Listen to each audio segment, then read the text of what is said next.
আলহামদুলিল্লাহ, আল্লাহর ফজলে আল্লাহর মেহেরবানিতে আমরা একটু আগেই যে আমাদের মাদ্রাসার ছাত্র মিজানুর রহমান কোরআনে কারিম থেকে সূরা তাহরিমের শেষ অংশ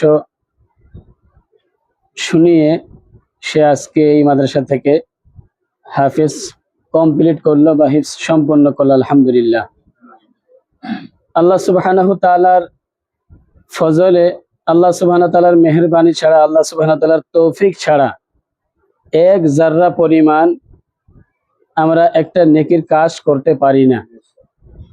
এবং আল্লাহ সুবহানাহু তাআলার তৌফিক ছাড়া, আল্লাহ সুবহানাহু তাআলার ফজল ছাড়া আমরা গুনাহ থেকেও বাঁচতে পারি না। যেন বলা হয় লা হাওলা ওয়ালা কুওয়াতা ইল্লা বিল্লাহ। লা হাওলা, গুনাহ থেকে বাঁচার কোনো উপায় নেই, কোনো চারা নেই। ওয়ালা কুওয়াতা, এবং নেকি করার কোনো ক্ষমতা, আমাদের সক্ষমতা নেই। ইল্লা বিল্লাহি, তবে আল্লাহর সাহায্য ছাড়া, আল্লাহর মদদ ছাড়া, আল্লাহর তৌফিক ছাড়া কোনোটাই সম্ভব নয়। তো আল্লাহ সুবহানাহু ওয়া তাআলা যদি আমাদেরকে কোরআনে কারীমের খেদমত করার সুযোগ দেন, এর থেকে ভালো কাজ আর পৃথিবীতে কি হতে পারে? রাসূলুল্লাহ সাল্লাল্লাহু আলাইহি ওয়াসাল্লাম বলেছেন, খায়রুকুম মান তাআল্লামাল কুরআনা ওয়া আল্লামা। তোমাদের মধ্যে সবথেকে শ্রেষ্ঠ ওই ব্যক্তি যে কোরআনে কারীম নিজেই শিক্ষা অর্জন করে, নিজেই শিখে আবার অপরকে শেখায়, নিজে পড়ে অপরকে পড়ায়। মান তাআল্লামাল কুরআনা ওয়া আল্লামা, আগে নিজে শিক্ষা অর্জন করে, তারপর অন্যদেরকে শিক্ষা দান করে। এটা এমন একটা ভালো সিলসিলা, এটা এমন একটা ভালো কাজ, এটাকে আবার সাদকা জারিয়াও বলা হয়েছে। রাসূলুল্লাহ সাল্লাল্লাহু আলাইহি ওয়াসাল্লাম অন্য হাদিসে বলেছেন, ইযা মাতাল ইনসানু ইনকাতা আমালুহু ইল্লা মিন সালাসাতিন সাদাকাতিন জারিয়া আও ইলমিন ইউনতাফাউ বিহি আও ওয়ালাদিন সালিহিন ইয়াদউ লা। মানুষ মারা গেলে তার আমলের দরজা বন্ধ হয়ে যায়, সে আর আমলও করতে পারে না, আর নেকি অর্জন করতে পারে না। কিন্তু এমন তিনটা কাজ আছে যেগুলো জীবদ্দশায় যদি করে যেতে পারে, তাহলে তার মৃত্যুর পরেও এই সমস্ত আমলের সওয়াব চলতেই থাকে বা জারি থাকে। সুবহানাল্লাহ।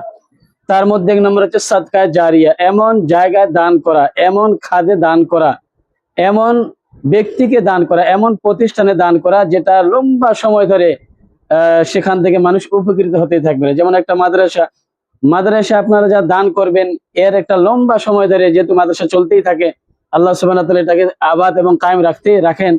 এই জন্য মাদ্রাসায় দান করলেও এর নেকি আপনি মৃত্যুর পরে পেতেই থাকবেন। সুবহানাল্লাহ। দুই নম্বর হচ্ছে আও ইলমিন ইউনতাফাউ বিহি, এমন ইলম যার দ্বারা মানুষের উপকার আসে, সেটা হচ্ছে ধার্মিক, অর্থাৎ এই দ্বীনের জ্ঞান, এই দ্বীনের বুঝ।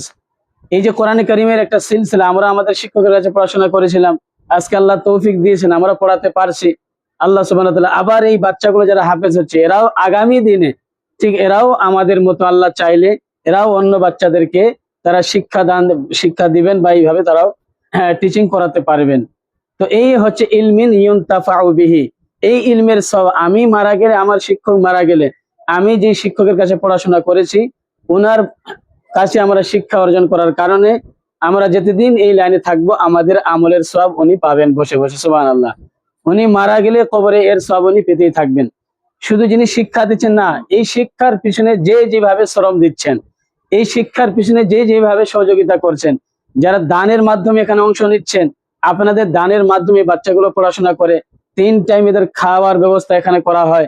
তো তাদের, আপনাদের আর্থিক সহযোগিতার কারণে এই দ্বীনের খেদমত বা এই কোরআনের তালিম বা এই কোরআনের পঠন পাঠন চলতেই আছে। তাহলে আপনিও মরে যাওয়ার পরে ঠিক একইভাবে সওয়াবের অধিকারী হতে পারবেন। এমন ভালো কাজ এটা, ইলমিন ইউনতাফাউ বিহি, শর্ত লাগিয়েছে, এমন ইলম যার দ্বারা উপকৃত হবে, যার দ্বারা মানুষ উপকৃত হতে পারে, লাভ হতে পারে। সেটা হচ্ছে এই কোরআন শিখলে নামাজ শুদ্ধ হবে, কোরআন ভালো করে অর্জন করতে পারলে সে আরো 2 জনকে কোরআন শিক্ষা দিতে পারবে, কোরআনের আরো গভীর জ্ঞান অর্জন করতে পারলে হালাল হারাম চিনতে পারবে, আরো গভীরে ঢুকতে পারলে আল্লাহ সুবহানাহু ওয়া তাআলার রাজ জানতে পারবে, আল্লাহ সুবহানাহু ওয়া তাআলার রহস্য জানতে পারবে। আল্লাহ সুবহানাহু ওয়া তাআলার এই সৃষ্টি, এত বড় বিশাল সৃষ্টি, এর ভিতরে সে ঢুকে আল্লাহ সুবহানাহু ওয়া তাআলাকে কাছাকাছি এবং আল্লাহর মর্যাদা মহত্ব তার সামনে ফুটে উঠবে। আও ইলমিন ইউনতাফা বিহি আও ওয়ালাদিন সালিহিন ইয়াদউ লা, এবং এমন নেক সন্তান ছেড়ে যাওয়া যারা মারা যাওয়ার পরে আপনার জন্য হাত তুলে দোয়া করবে। এমন কাজ আমরা যদি করতে পারি, এর থেকে আমাদের আর কি ভালো সুযোগ হতে পারে? আলহামদুলিল্লাহ, আমাদের মাদ্রাসা এটা নিয়ে 6 নম্বর বাচ্চা এটা। এর আগে 5 জন হাফেজ কমপ্লিট হয়েছে, গত বছরে 4 জন কমপ্লিট করেছিল, তাদেরকে আমরা দস্তরবন্দি জালসা করে পাগড়ি দিয়েছি। এই বছরে এক সপ্তাহ আগে গত মঙ্গলবার একজন হয়েছিল মোহাম্মদ রশিদ, আজকে মিজানুর রহমান। ইনশাল্লাহ আল্লাহ চাইলে আপনাদের নেক দোয়ার বরকতে, আপনাদের আর্থিক সহযোগিতার মাধ্যমে এই মাদ্রাসার পঠন পাঠন আরো দীর্ঘায়ু হবে, এই মাদ্রাসার পঠন পাঠন আরো বৃহৎ আকারে বাড়বে।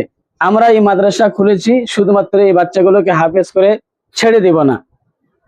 ইনশাল্লাহ ভরসা রাখতে পারেন এবং আস্থা রাখতে পারেন, এখানে আমরা ইনশাল্লাহ পর্যাপ্ত দিনের যে জ্ঞান এটা দেওয়ার আমরা চেষ্টা করব ইনশাআল্লাহ। একটা বাচ্চা কোরআনে কারিম পড়ে কোরআনটাকে বন্ধ করে, সে কিভাবে অনুবাদ করতে পারবে? হাদিস পড়বে, হাদিসের অনুবাদ কিভাবে করতে পারবে?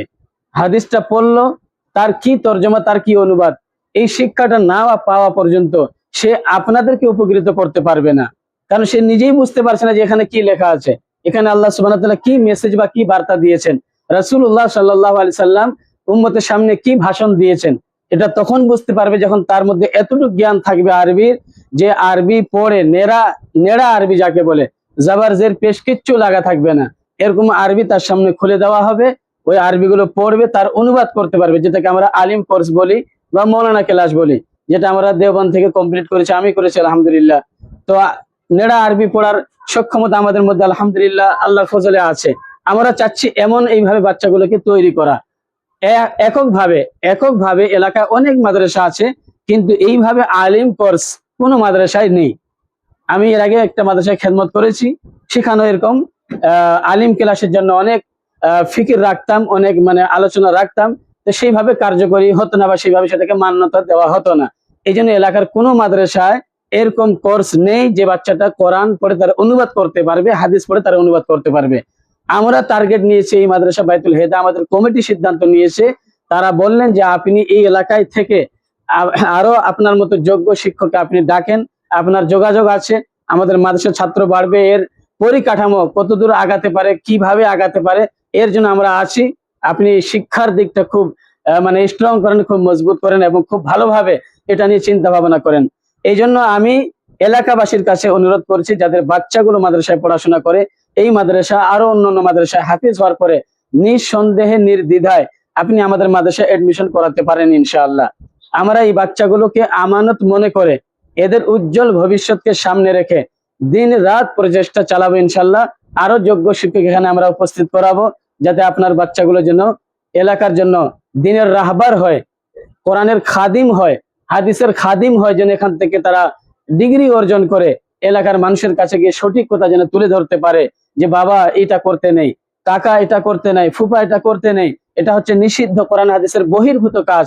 এমন তাদের কাছে ঠোস জ্ঞান, এমন তাদের কাছে অথেন্টিক মানে ডকুমেন্টারি একেবারে তারা যেন আপনাদের সামনে উপস্থাপনা করতে পারে, এইভাবে তাদের শিক্ষার প্রশিক্ষণ আমরা দেওয়ার চেষ্টা করবো ইনশাআল্লাহ। দেখেন আল্লাহ সুবহানাহু ওয়া তাআলার কি কারিশমা, এই জমিটাতে আমরা মাদ্রাসা চালু করার আগে যে আমরা যখন দেখে যাই, এই জমিটাতে আলু চাষ করতেন আমাদের কেশিয়ার সাহেব, জনাব ইয়াকুব আলী সাহেব, হ্যাঁ উনি আলু চাষ করতেন আর অন্য কিছু চাষ করতেন, কিন্তু আল্লাহ যখন মঞ্জুর করেছেন, আল্লাহ যখন কবুল করেছেন এই জায়গাটাকে, তো এই জায়গা থেকে এখন কোরআন আবাদ হচ্ছে, সুবহানাল্লাহ বলেন। কতগুলো মানুষ এখানে একত্রিত হয়েছে, এগুলো তো গাছ ছিল আর কেমন একটা জমি ছিল যেখানে কোনো মানুষের সমাগম ছিল না, শুধু উনি একা ওনার জমিতে যাতায়াত করতেন।